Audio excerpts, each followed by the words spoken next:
Olá, esse é o programa Sociedade Solidária, um fórum para o diálogo sobre os desafios do Brasil, uma iniciativa da LBV. Na edição de hoje, nós falamos sobre a inclusão da população surda no nosso país. Como nós podemos fazer com que os de 9 a 12 milhões de brasileiros que têm alguma deficiência de audiocomunicação possam se integrar plenamente à sociedade.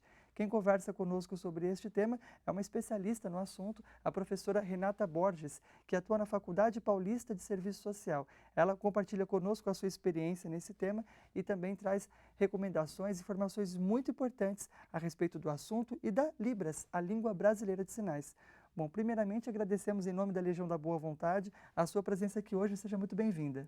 Eu que agradeço pelo convite para participar desse programa. Bom, para começar, você já atua há 15 anos nessa área, né?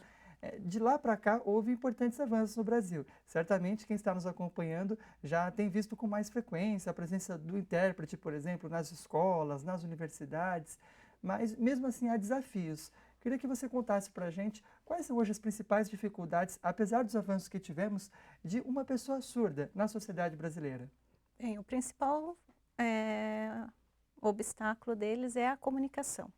Né? Por ser uma sociedade ouvinte, eles não conhecem a língua de sinais. Né?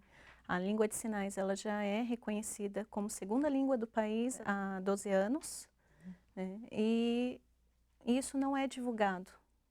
Então, poucas pessoas ainda conhecem essa língua e então o surdo ele acaba não tendo o acesso por meio dessa comunicação. Existe já uma obrigatoriedade do ensino de Libras dentro do contexto do ensino superior, pelo menos. Como é que se dá isso?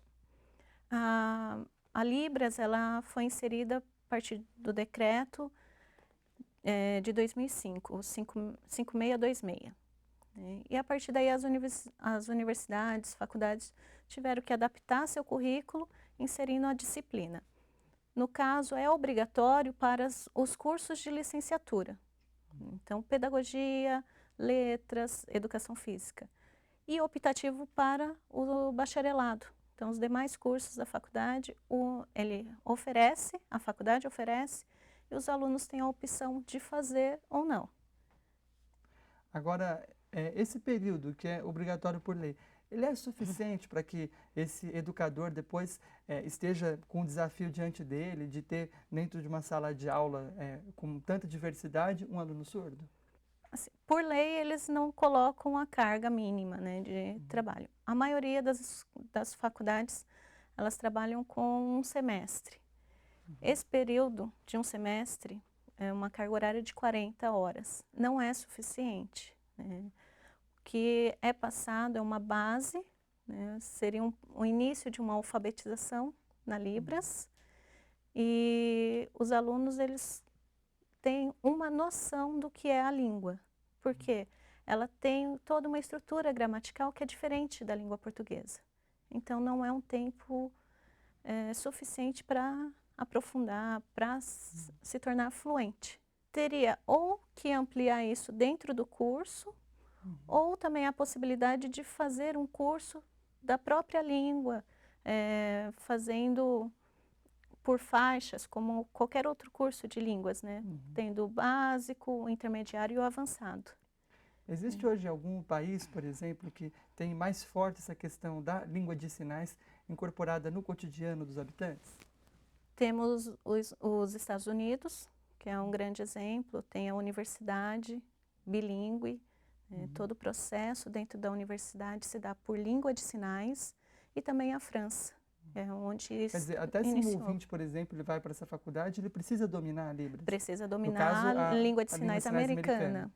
Isso, ele precisa dominar, porque todo o processo é por meio de sinais, nada oralizado. Na França também, você Na estava? França também. Na França foi a base, né, o início do processo educacional dos surdos por meio dos sinais, né, através do Instituto de Lepé.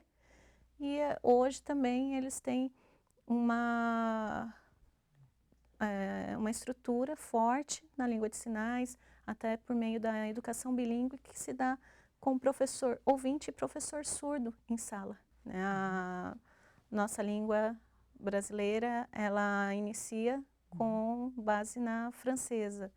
Na época, Dom Pedro II trouxe um surdo francês e juntos eles fundaram o Instituto Nacional de Educação de Surdos, o INES, que fica no Rio de Janeiro.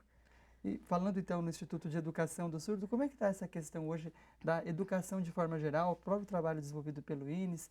O que a gente pode ver assim no futuro com relação a essa experiência do Brasil, que não é tão nova? Se foi trazida por Dom Pedro II, quer dizer que a gente já tem uma trajetória longa nessa área. Sim, o Brasil, ele,